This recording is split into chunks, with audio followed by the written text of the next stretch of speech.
like that in his wide open lane, he feels like he's going to make a highlight film. But McGee, who's great on timing block shots, said not in his house. I didn't realize how he geared up for that, too. That first angle showed that he was backed up. He was ready.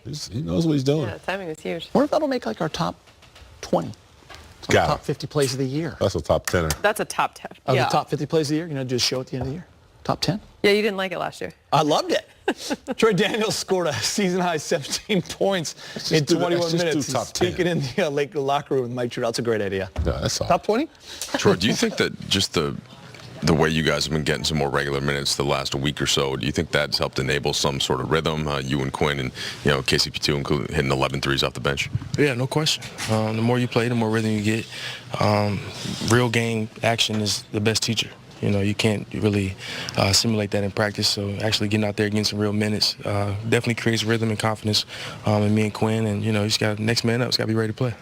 I know that in basketball, when you practice, you take a million shots. So what's the key to coming in after not being on the floor for 15 minutes sometimes and hitting that first one? I think it's more mindset than anything. You can really be defeated before you even get in the game, just thinking bad thoughts. So I try to get my mind right before I get in the game and just cheer my teammates on and then go out there and just do what I do. So what do you think was the difference tonight in the slow start and then you guys kind of roaring back and then ultimately what we saw in crunch time?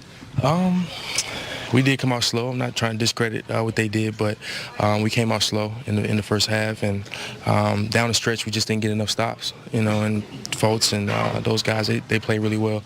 It's unfortunate. We'll take it and learn from it. How much can obviously you wanted the win, but you did get the win in OKC the other night playing with some of the same personnel. What can it do for you and Quinn, I guess in particular, as you go down the line with this season? It's just a confidence booster. It's a confidence booster. We're in and out of rotation, but our job is just to stay ready no matter what.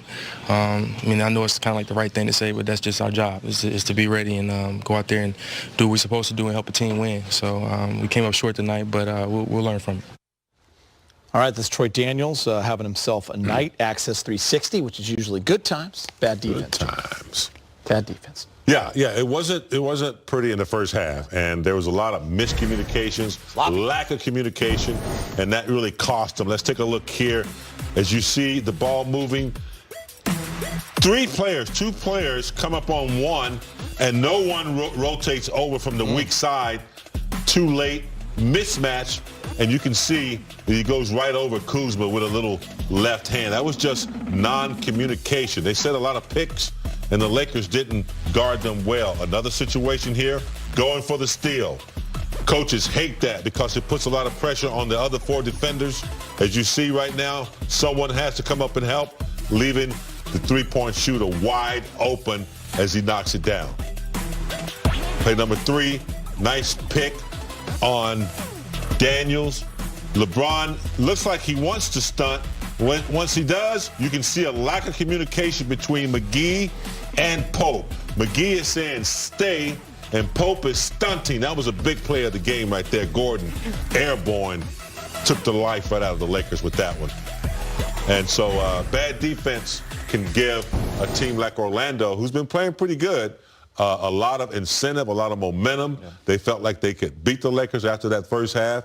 Even though the Lakers made a good comeback, Orlando came back with their own. And, it was a good game, second half, fourth quarter, and just something the Lakers can recover from. Again, keeping everything in perspective, it's just the 8th loss of the season.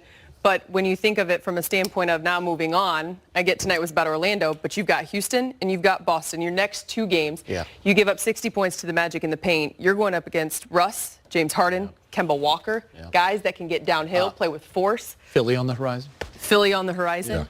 Skip those 2 New York teams. Oh, yeah, New York. But, Brooklyn, Kyrie. You just think of the attention to detail and the focus that's got to be there. Got to get back on track here next week. All right, more to come on Access Sports and Lakers. Quinn Cook with a season-high 22 points in the Lakers' loss. We'll hear from Q and also Jared Dudley next. That'll be entertaining. Access Sportsnet Lakers is brought to you in part by El Pollo Loco.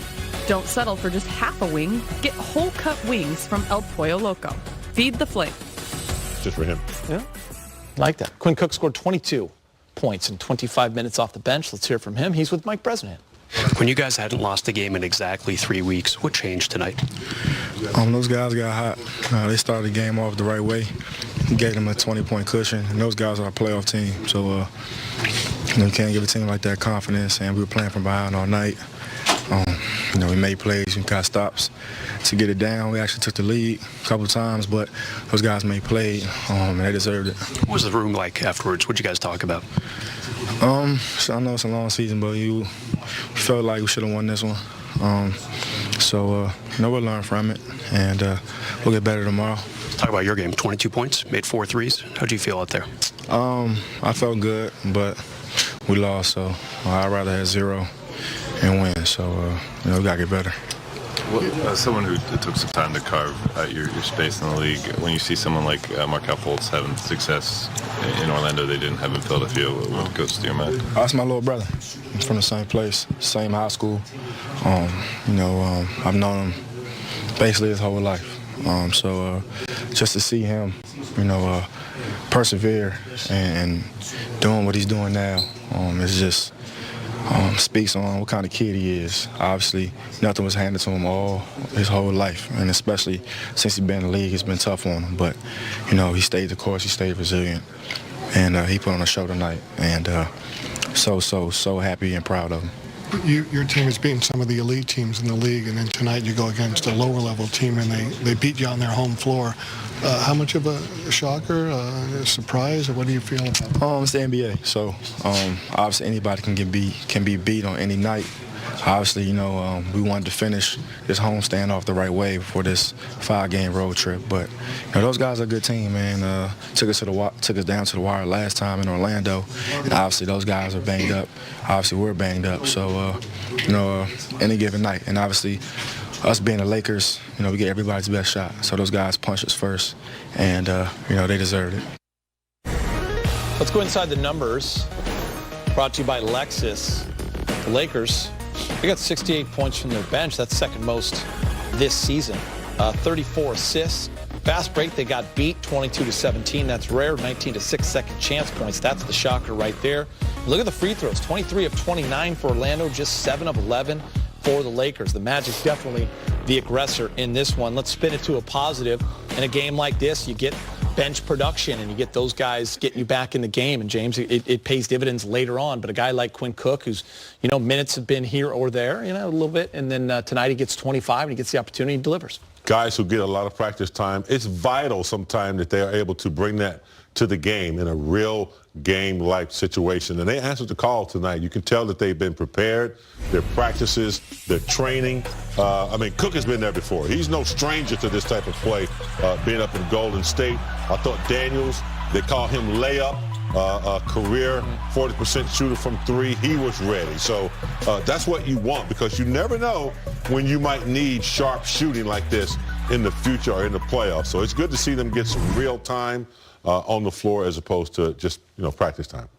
They say experience is life's biggest teacher, and Quinn is a guy who is taking full advantage of that. To your point, he was quick to remind guys, and I loved it the other night in the locker room, that during his time with Golden State, there were nights where he would be down with the G League and then come up in the very next game, put up 30 points. Yeah. He's learning. He's learned from some of the best, some of the greatest teams assembled, and he's showing us exactly what that looks like. I was going to talk some more, but I just got word that something better was coming. Jared Dudley made his only shot in 16 minutes. He's now speaking with Mike. Jared, you go from that dive into the stands there, that dive where you got the ball saved for Quinn there? Man, it's just, putting everything on the line. If it's for me diving, taking charges, whatever I have to do. That's just, at that point in the game, energy's going. I thought I had a chance to make it, and lucky I did. And unfortunately, we didn't score, but, man, we had to pick up our energy and pick up our intensity. That was just one part of the game that I had to do that. You've been talking about the 15 deep and going on the roster, everybody being able to play. Just what did you see from Troy and Quinn specifically tonight? Big shots. Stay ready so you don't have to get ready. Those guys came in and hit timely shots to get us back in the game, even get to make us take the lead. You got to credit them. Those guys work their ass off every day in practice before guys even show up just to stay ready, and then they get the opportunity. But this was good for them, but for us, it's a bad lack of communication defensively on giving way too many easy open shots, back doors on the zone. It's a good game for us. You got credit the Magic, give them, tip their hats to them. They won. They beat us. It's not like we lost the game. They beat us fair and square. And so for us, it's you're not going to go 82-0. We're allowed to lose, and let's go back, regroup, and get on ready for this good road trip. You just alluded to it, but what is the takeaway in a game that goes like today, where you probably start a little slow, have a furious comeback from down 20, and then end up with some execution stuff late? And what's the takeaway? We've done a phenomenal job beating teams we're supposed to. I think this is the first time team this year. So it's, for one, it's you would have to come with the mindset. I thought they outworked us. I thought the offensive rebounding. We're always going to be throwing team Super Bowl. So you think some guys out there signed 10-day contracts. They're trying to provide for their family. They're on their last leg of staying in the league, and they stepped up big. We did the same thing versus OKC. So it's just, hey, we're going to get everyone's best shot. And so when we don't have our A game or B game, how can we still find a way of winning with our C game, of being smarter, boxing out, getting to the free throw line, maybe not relying on the three ball, but you got to watch the film, and Coach will do a good job, and we'll be ready for Houston on Saturday. Really good bouncing back, though. How do you guys, the challenge you're gonna have on the road, and especially in the East? Play a lot of playoff teams, so the challenge is, usually when you're on the road, it's taking care of the ball.